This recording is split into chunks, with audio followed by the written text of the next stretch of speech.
Good morning વિદ્યાર્થી મિત્રો. 11 science chapter number 4 માં આપણે બે લેક્ચર પૂરા કર્યા. ત્યાર પછી લેક્ચર નંબર 3 છેલ્લે આપણે લુઈસ બિંદુ નિરૂપણ સમજ્યા હતા. ત્યાર પછીનો મુદ્દો છે નિયમિષ્ઠ ભાર. નિયમનિષ્ઠ ભાર એટલે ફોર્મલ ચાર્જ, એને એફસી ફોર્મલ ચાર્જ કહેવાય, એફસી. ખરેખર આ મુદ્દો છે એ જે આ બોર્ડ વાળાએ સિલેબસ 30% ઓછો કરી નાખ્યો છે, એમાં આ મુદ્દો કાઢી નાખ્યો, છતાં આપણે લઈ લઈએ, કદાચ ક્યાંક ભવિષ્યમાં કામ આવે. તો સિમ્પલ છે, કોઈ પણ લુઈસ અણુ રચના હોય, એટલે કોઈ એક અણુ હોય એનું લુઈસ બિંદુ નિરૂપણ કર્યું હોય, એમાં રહેલા દરેક સ્વતંત્ર તત્વ છે એનો વીજભાર નક્કી કરો, એને કહેવાય નિયમનિષ્ઠ ભાર. તો નિયમનિષ્ઠ ભાર શોધવાનું સૂત્ર પરમાણુનો ફોર્મલ ચાર્જ બરાબર એ શોધવાનું સૂત્ર મુક્ત પરમાણુના સંયોજકતા ઇલેક્ટ્રોનની સંખ્યા. એટલે જે પરમાણુનો આપણે નિયમનિષ્ઠ ભાર શોધવો હોય તો એકલા પરમાણુના સંયોજકતા ઇલેક્ટ્રોનની સંખ્યા લખવાની માઇનસ અબંધકારક ઇલેક્ટ્રોનની સંખ્યા, એટલે એની પાસે બંધમાં ભાગ ન લીધેલા હોય એવા ઇલેક્ટ્રોનની સંખ્યા બાદ કરશું, માઇનસ 1/2 બંધકારક ઇલેક્ટ્રોનની સંખ્યા. આ સૂત્રનો ઉપયોગ કરી નિયમનિષ્ઠ ભાર શોધી શકાય. જો દાખલા તરીકે આ ઓઝોન છે, આ ઓઝોનનું લુઈસ બિંદુ નિરૂપણ છે. ધ્યાન આપજો, વીજભાર પ્લસ માઇનસ અત્યારે આપણે ગણવા નથી. આના ઉપર 2 ઇલેક્ટ્રોન યુગ્મ છે, આના ઉપર 1 યુગ્મ છે, આપણે આગળ કરી ગયા છે. હવે દરેક ઓક્સિજન છે એનો આપણે નિયમનિષ્ઠ ભાર શોધવો છે. આને હું 1 નંબરનો ઓક્સિજન કહી દઉં, આને 2 નંબરનો કહી દઉં, આને 3 નંબરનો. તો પેલા આપણે 1 નંબરના ઓક્સિજનનો નિયમનિષ્ઠ ભાર આનો શોધવો છે, 1 નંબરના. તો ઓક્સિજનનો ફોર્મલ ચાર્જ, પણ કયા ઓક્સિજનનો? 1 નંબરના. તો ઓક્સિજનના સંયોજકતા ઇલેક્ટ્રોન કેટલા હોય? 6. એ તો આપણને ખબર જ છે. માઇનસ આ 2 ઇલેક્ટ્રોન છે એને બંધમાં ભાગ નથી લીધેલો, એટલે અબંધકારક ઇલેક્ટ્રોનની સંખ્યા 2, માઇનસ 1/2. આની સાથે બંધમાં એની હારે બંધ બનેલા હોય એવા ઇલેક્ટ્રોન યુગ્મની સંખ્યા અથવા ઇલેક્ટ્રોનની સંખ્યા. તો આ એક બંધ છે એટલે 2, આ ને આ બાજુ 2 બંધ છે એટલે 2 ને 2 4, 4 ને 2 6 ઇલેક્ટ્રોન. તો હિસાબ કરી નાખો, આ 6/2 એટલે 3, માઇનસ 5 થયા તો 1 આવ્યો, પ્લસ વધે તો +1. તો આના ઉપર વીજભાર કેટલો હોય? +1. આ 2 નંબરના O2 નો ફોર્મલ ચાર્જ, પણ 2 નંબરના ઓક્સિજનનો ફોર્મલ ચાર્જ ગણવો છે. કયા નંબરના? 2 નંબરના ઓક્સિજનનો ફોર્મલ ચાર્જ. ચલો, એના સંયોજકતા ઇલેક્ટ્રોન 6, 2 ને 2 4, અબંધકારક 4, માઇનસ 2 ને 2 4, આ 4/2 એટલે 2, 4 ને 2 6, 6 માં 6 જાય 0. તો આનો વીજભાર આવ્યો તો +1, આનો વીજભાર આવ્યો 0. હવે 3 નંબરના ઓક્સિજન લઈ લો, નો ફોર્મલ ચાર્જ આનો. તો 6 ઇલેક્ટ્રોન સંયોજકતા ઇલેક્ટ્રોન હોય એના, અને 2 2 4 ને 2 6 બીજા બાદ થયા, -1/2, અને એક બંધના 2 ઇલેક્ટ્રોન. આ 1, 6 ને 1 7, 6 માંથી 7 જાય, -1 હોય તો આ ઓક્સિજન ઉપરનો વીજભાર કેટલો થયો? -1. ફરી એકવાર, કોઈ પણ આ રીતે લુઈસ બિંદુ નિરૂપણ કરેલું હોય એમાં રહેલા આ જે તત્વ છે એનો નિયમનિષ્ઠ ભાર શોધવો હોય તો આ સૂત્રનો ઉપયોગ કરવાનો. પરમાણુના મુક્ત પરમાણુ એટલે એકલો હોય, ઓક્સિજન છે એકલો હોય, તેની સંયોજકતા કક્ષામાં કેટલા ઇલેક્ટ્રોન હોય? 6. એટલે એ મૂકવાના. માઇનસ એની પાસે બંધમાં ભાગ લીધા વિનાના ઇલેક્ટ્રોન, તો આની પાસે 2 છે 2, આની પાસે 6 છે 6, આની પાસે 4 છે 4. ત્યાર પછી માઇનસ બંધકારક ઇલેક્ટ્રોન, વનાપ કરી બંધકારક જેટલા બંધ હોય એટલા ગુણ્યા 2 કરી દેવાના. આમાં એક બંધમાં 2 ઇલેક્ટ્રોન હોય તો 2 2 4 ને 2 6. આના માટે 6 થયા, આના માટે 2 થયા, આના માટે 2 ને 2 4 થયા. તો ત્રણેય ઓક્સિજનનો નિયમનિષ્ઠ ભાર મેળવી લીધો. બરાબર. આ એક જ ઉદાહરણ લેવું છે. આમ તો આ ટોપિક કાઢી નાખ્યો છે પણ આપણને ખબર પડે. બરોબર. ચાલો આટલું જોઈ લેજો.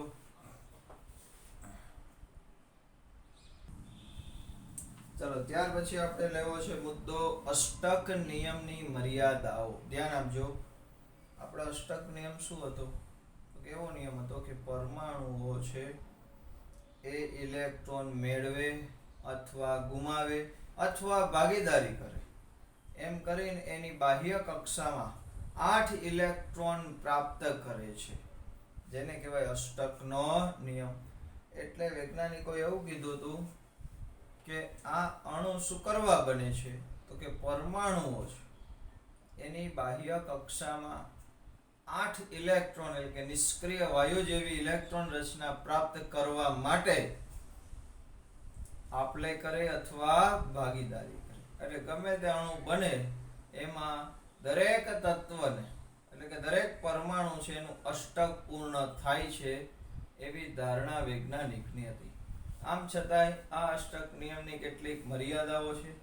તો કે ઘણા બધા અણુઓ છે એ અષ્ટક રચના દ્વારા સમજાવી શકાય, પણ કેટલાક અણુઓ એવા પણ છે કે જેમાં અષ્ટક પૂર્ણ નથી થતા, છતાં એવા અણુઓ આ દુનિયામાં અસ્તિત્વ ધરાવે છે. તો એમાં દરેકમાં અષ્ટક છે એ પૂર્ણ થતું નથી. તો એવા અપવાદરૂપ અણુઓ, તો એમાં પહેલા જોઈએ મધ્યસ્થ પરમાણુ.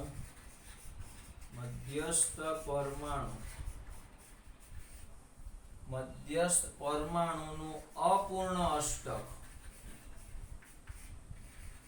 કે જેમાં અષ્ટક રચના એટલે કે 8 ઇલેક્ટ્રોન પૂરા થતા નથી. તો હવે કેટલાકના ખાલી આપણે ઉદાહરણ યાદ રાખવાના. દાખલા તરીકે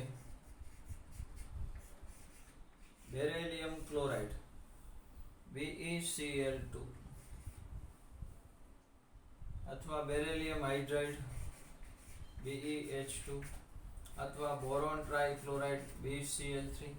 આ બધા અણુ એવા છે. બીજું AlCl3. આ બધા અણુ એવા છે.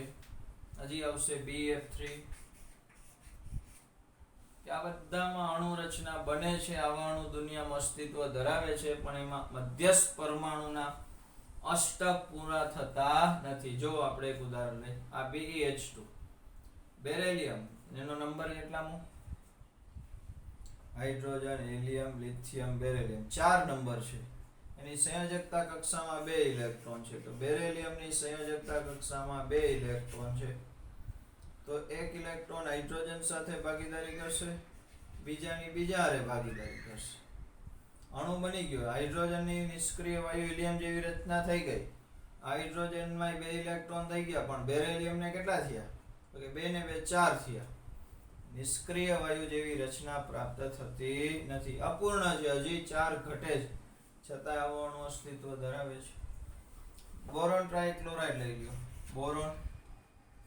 બોરોનનો નંબર 5, સંયોજકતા કક્ષામાં 3 ઇલેક્ટ્રોન 1 2 અને 3. તો એ ત્રણેય એક એક ક્લોરીન સાથે ભાગીદારી કરે છે. તો 3 ક્લોરીન હારે ભાગીદારી કરી. ક્લોરીનના અષ્ટક પૂર્ણ થઈ ગયા, કારણ કે ક્લોરીનની બહારની કક્ષામાં 7 ઇલેક્ટ્રોન હોય, એકની ભાગીદારી થઈ એટલે ક્લોરીનના અષ્ટક પૂર્ણ થઈ ગયા. આ જો આ ક્લોરીનનું અષ્ટક પૂર્ણ, આનું અષ્ટક પૂર્ણ, આનું અષ્ટક પૂર્ણ. પણ બોરોન છે એની પાસે કેટલા ઇલેક્ટ્રોન થયા? તો કે આ 2 2 4 ને 2 6. હજી 2 ઘટે છે, છતાંય આવા અણુ અસ્તિત્વ ધરાવે છે.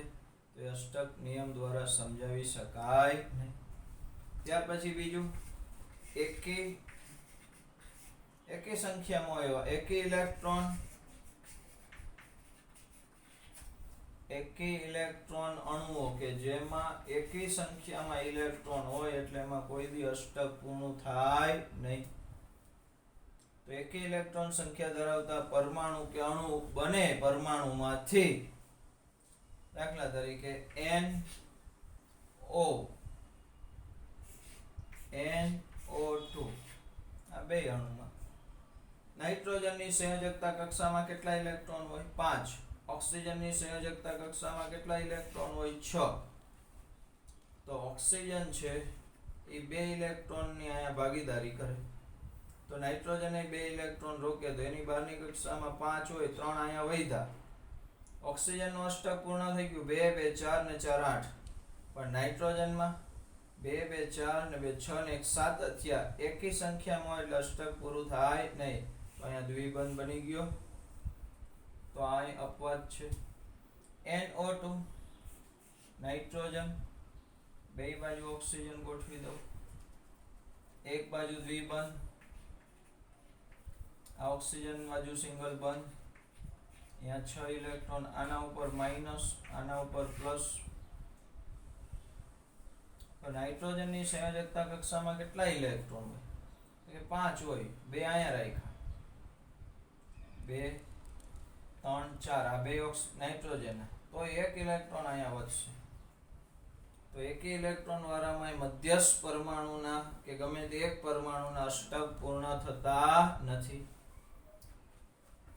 ત્યાર પછી વિતરિત અષ્ટક, વિસ્તરિત કયો અથવા વિતરિત કયો? વિસ્તરિત અષ્ટક એટલે કે 8 કરતા વધુ મધ્યસ્થ પરમાણુ પાસે 8 કરતા વધુ ઇલેક્ટ્રોન હોય એવા અણુ આ દુનિયામાં છે. દાખલા તરીકે ફોસ્ફરસ, પેન્ટાફ્લોરાઇડ PF5.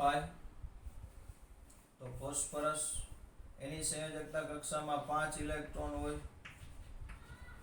કેટલા હોય? 5. તો એ 5 એ 5 આરે એક એક ફ્લોરીન ભાગીદારી કરે છે.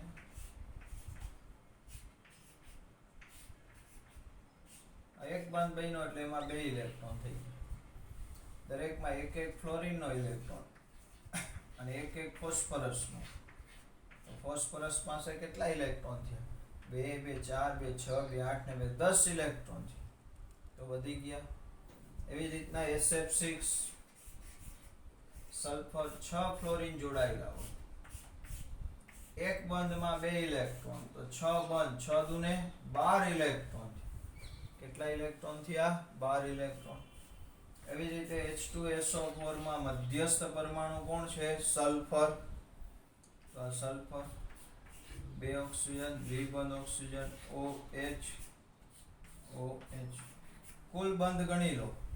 1 2 3 4 5 ને 6 બંધ થયા. તો સલ્ફર પાસે 6 દુને 12 ઇલેક્ટ્રોન થયા. બીજા બધાના અષ્ટક પૂર્ણ થઈ જાય. ઓક્સિજનના અષ્ટક પૂર્ણ થઈ ગયા. ઓક્સિજનના અષ્ટક પૂર્ણ થઈ ગયા. હાઇડ્રોજનની રચના હિલિયમ જેવી થઈ ગઈ. પણ સલ્ફરમાં તો કે આમાં ફોસ્ફરસ પાસે કેટલા ઇલેક્ટ્રોન થયા હતા? 10. અહીંયા સલ્ફર પાસે કેટલા ઇલેક્ટ્રોન થયા? તો કે 12 ઇલેક્ટ્રોન. અહીંયા સલ્ફર પાસે કેટલા ઇલેક્ટ્રોન થયા? 12 ઇલેક્ટ્રોન. તો અષ્ટક રચનાથી વધારે ઇલેક્ટ્રોન છે એટલે આમાં અષ્ટકના નિયમનું પાલન થતું નથી. ત્યાર પછી બીજી થોડીક મર્યાદાઓ છે. કેમ કીધું હતું કે અષ્ટક રચના શું કરવા પ્રાપ્ત થાય? તો કે નિષ્ક્રિય વાયુ જેવી રચના પ્રાપ્ત કરવા માટે. તો એનો મતલબ કે નિષ્ક્રિય વાયુ છે એ કોઈ દી સંયોજન ન બનાવતો હોય, કારણ કે એની પાસે તો અષ્ટક રચના પહેલેથી પૂર્ણ હોય. તો આમ છતાંય કેટલાક નિષ્ક્રિય વાયુઓ છે એનાય સંયોજન મળે છે. જેમ કે ઝીનોન ફ્લોરાઇડ બને છે, ઝીનોન ટેટ્રાફ્લોરાઇડ બને છે, પછી ઝીનોનના ઓક્સીફ્લોરાઇડ બને છે. તો આવા અણુઓ શું કરવા બન્યા એ અષ્ટકનો નિયમ સમજાવી શકે નહીં. ત્યાર પછી અષ્ટકના નિયમની મદદથી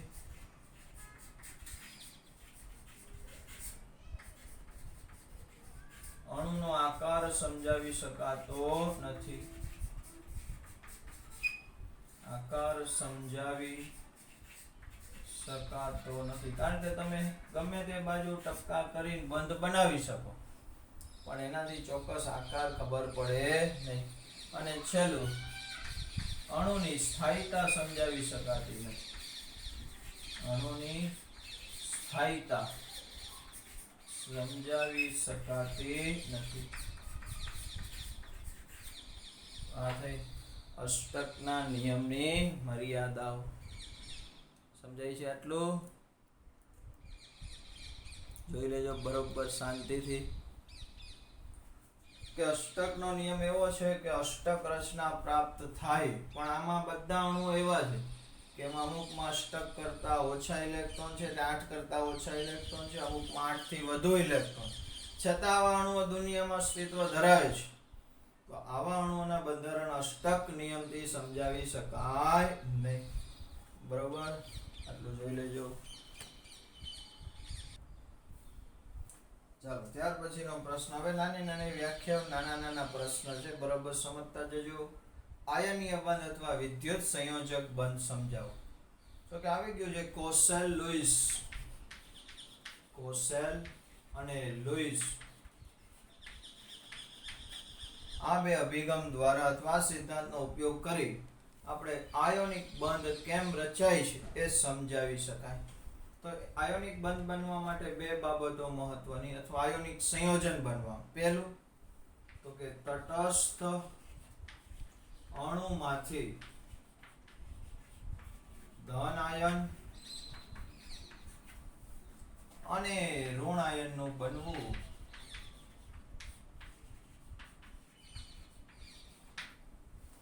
પેલા તટસ્થ અણુ હોય એમાંથી એક તટસ્થ અણુ ધન આયન બને, બીજો તટસ્થ અણુ ઋણ આયન બને. તો આ રીતે ધન આયન અને ઋણ આયન બની ગયા. પછી શું થાય? તો કે ધન આયન અને ઋણ આયનની ધન આયન અને ઋણ આયન ધન આયન અને ઋણ આયનોની ગોઠવણી થઈ સ્ફટિક લેટિસની રચના થાય છે. એટલે કે સ્ફટિકમય અથવા સ્ફટિક લેટિસ, સ્ફટિકમય સંયોજનની લેટિસ બને છે.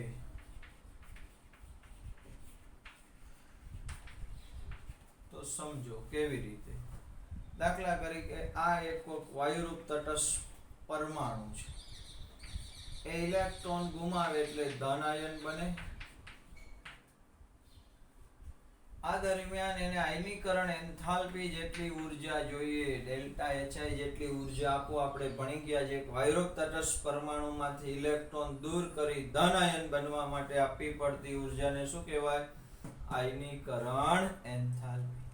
જો આયનીકરણ એન્થાલ્પી ઓછી હોય તો સરળતાથી ધન આયન બની જાય. એવો ધન આયન છે વધુ સ્થાયી હોય.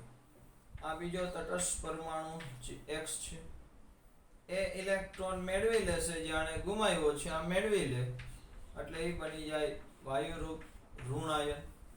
આ દરમિયાન જે ઉર્જામાં ફેરફાર થાય એને કહેવાય ઇલેક્ટ્રોન પ્રાપ્તિ એન્થાલ્પી.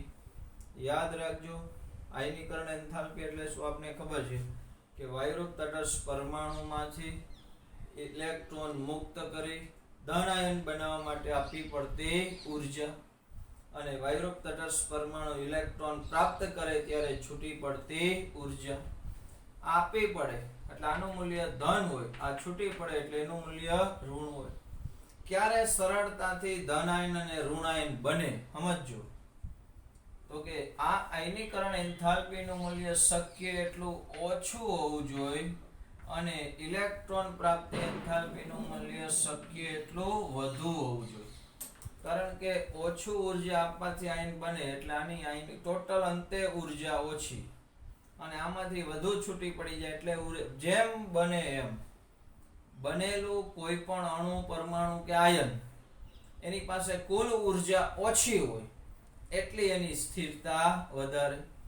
તો યાદ રાખો, આયનીકરણ એન્થાલ્પીનું મૂલ્ય ઓછું હોય તો સરળતાથી ધન આયન બને અને ઇલેક્ટ્રોન પ્રાપ્તિ એન્થાલ્પીનું મૂલ્ય વધુ ઋણ હોય તો એ શું બને? સરળતાથી ઋણાયન.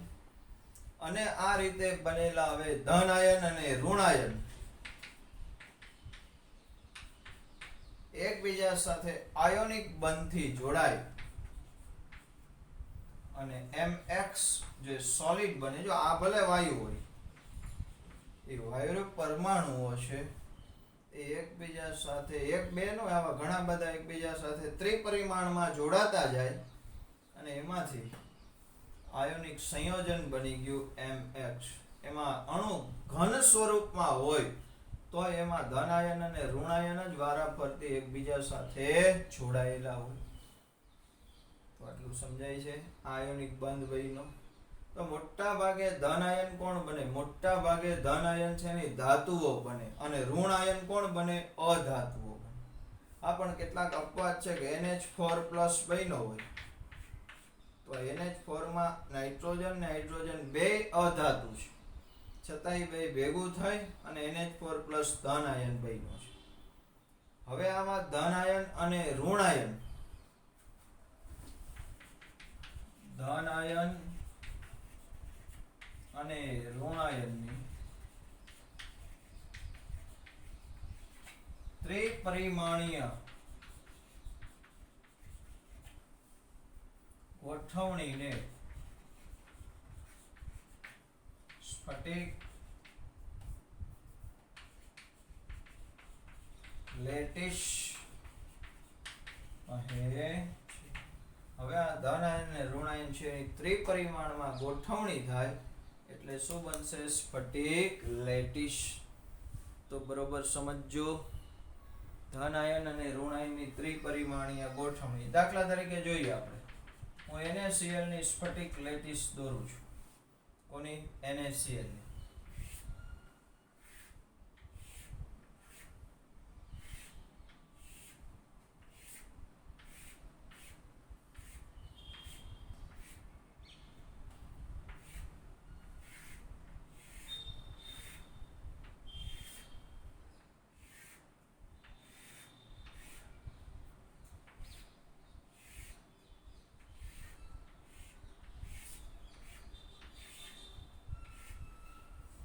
સમઘન દોર્યો છે.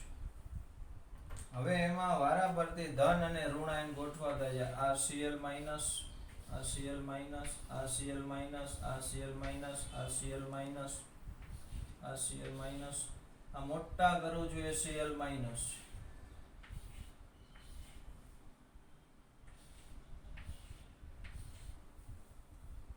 આ નાના Na પ્લસ. તો એકાંતરે ગોઠવાશે, એકાંતરે એક Cl એક Na, એક Cl એક Na. હમણાં જોઈએ આપણે.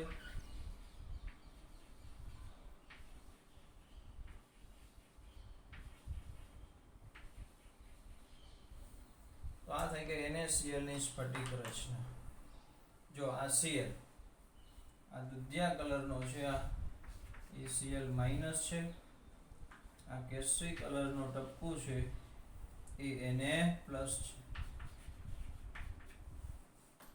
તો આ રીતે ધન આયન અને ઋણ આયનની ત્રિ, જો આ Cl Na Cl Na Cl Na Cl Na Cl, ક્યાંય બે Na પ્લસ નજીક રહી હોય, ક્યાંય બે Cl માઇનસ.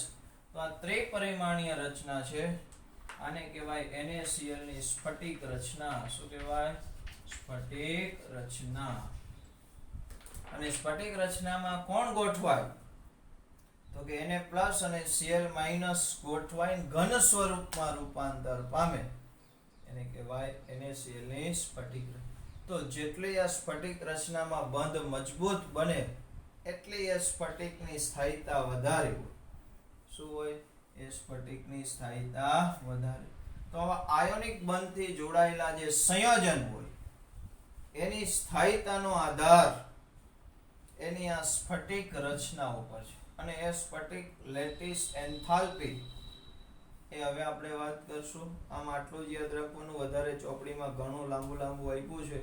આપણે આટલું યાદ રાખો એટલે ઇનફ છે. બરોબર. પછી હવે આગળ વાત કરું છું લેટિસ એન્થાલ્પી. પહેલા આટલું જોઈ લો.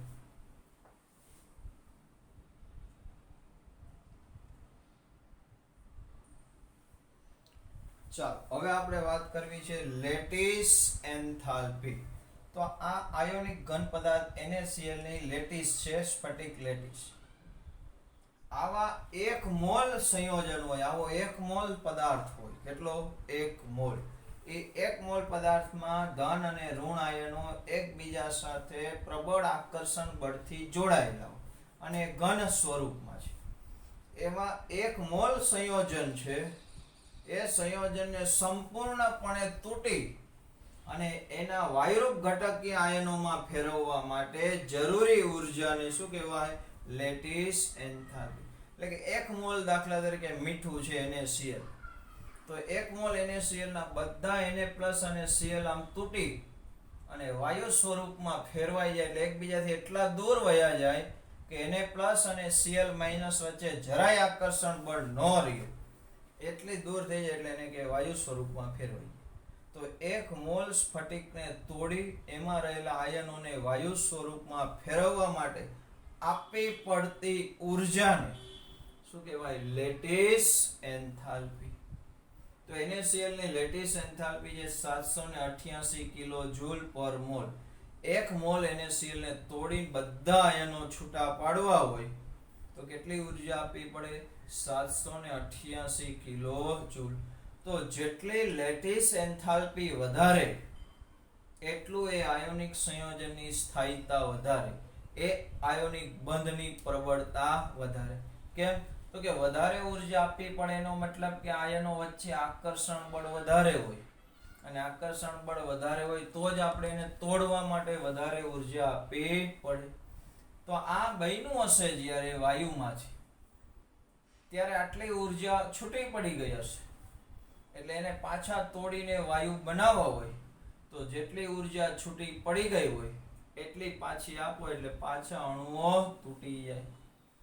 તો લેટિસ એન્થાલ્પીનો આધાર માત્ર આયનો વચ્ચેના આકર્ષણ બળ ઉપર જ નથી. એ કયા પ્રકારની લેટિસ છે, કયા પ્રકારની એની ભૂમિતિ છે, એ પણ મહત્વનું પરિબળ છે. પણ જેટલું લેટિસ એન્થાલ્પી ઊંચી એટલી આયોનિક સંયોજનની સ્થિરતા વધારે. બરાબર? તો આને કહેવાય લેટિસ એન્થાલ્પી. ચાલો, ત્યાર પછી હવે બંધના થોડાક નાની વ્યાખ્યાઓ લેવાની છે. એમાં પહેલા આપણે લઈએ બંધ લંબાઈ. તો બંધ લંબાઈ કોને કહેવાય? તો કે અણુમાં, કે કોઈ પણ અણુ હોય એ અણુમાં જોડાયેલા અથવા રહેલા, અણુમાં જોડાયેલા બે પરમાણુ કેન્દ્રો વચ્ચેના, બે કેન્દ્ર વચ્ચેના સંતુલિત અંતરને, કેવા અંતરને? સંતુલિત અંતરને બંધ લંબાઈ કહે છે. કે અણુમાં જોડાયેલા બે પરમાણુ કેન્દ્ર વચ્ચેના સંતુલિત અંતરને શું કહેવાય? બંધની લંબાઈ. આ બંધ લંબાઈ કેવી રીતના માપવામાં આવે? તો કે બંધ લંબાઈ છે એ વર્ણપટ પદ્ધતિ, એટલે વર્ણપટ દર્શકી કહેવાય. વર્ણપટ દર્શકી એટલે કે સ્પેક્ટ્રોમીટર પદ્ધતિથી ક્ષ કિરણ વિવર્તન,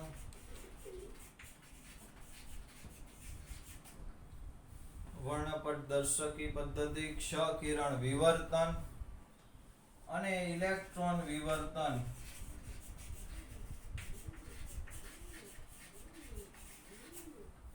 પદ્ધતિ દ્વારા માપવામાં આવે છે. નક્કી કરવામાં આવે છે. તો કે કેવી રીતના માપીએ અત્યારે આપણે ડીપમાં નથી જવાનું, ખાલી નામ યાદ રાખવાના. સ્પેક્ટ્રોમીટરથી, ક્ષ કિરણ વિવર્તન અને ઇલેક્ટ્રોન વિવર્તન, આ ત્રણ ટેકનિકીઓ એટલે કે ટેકનિક પદ્ધતિ દ્વારા શું માપવામાં આવે? બંધની લંબાઈ. જો કે કોઈ બે અણુ હોય, આ એક અણુ અને આ બીજો અણુ, બે એકબીજા સાથે બંધથી જોડાયેલા છે આ એકનું કેન્દ્ર છે, આ બીજાનું કેન્દ્ર. તો એ બે કેન્દ્ર વચ્ચેનું અંતર, આ અંતરને શું કહેવાય? અહીંથી આમ માપી શકાય, અહીંથી આમ માપી શકાય. આ અંતરને કહેવાય બંધ લંબાઈ. શું કહેશું? બંધ લંબાઈ.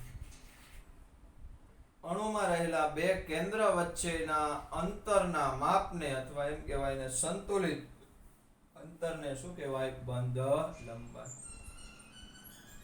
અહીંથી આટલી એકની ત્રિજ્યા, અહીંથી આટલી બીજાની ત્રિજ્યા, અને RA કહું અને RB કહું. ત્યાર પછી જરાક ત્રિજ્યા, બે પ્રકારની ત્રિજ્યા હોય, એક સહસંયોજક ત્રિજ્યા અને બીજી વાન્ડર વાલ્સ ત્રિજ્યા. ત્રિજ્યા બે પ્રકારની હોય, વાન્ડર વાલ્સ ત્રિજ્યા. કઈ કઈ ત્રિજ્યા? સહસંયોજક ત્રિજ્યા અને વાન્ડર વાલ્સ. બે ત્રિજ્યા એટલે શું સમજો, આપણે એક આકૃતિ દ્વારા સમજીએ. તો કે બે અણુ છે, આ એક અણુ, એક પરમાણુ, આ બીજું પરમાણુ. બે પરમાણુ જોડાઈને શું બન્યું છે? એક અણુ બન્યો છે. પણ એનું ઇલેક્ટ્રોનનું વાદળ આટલા વિસ્તારમાં જ છે.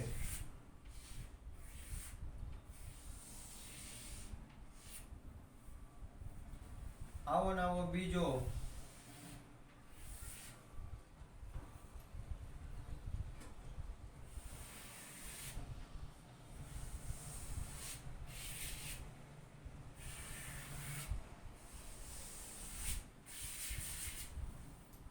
આ બીજો અણુ છે.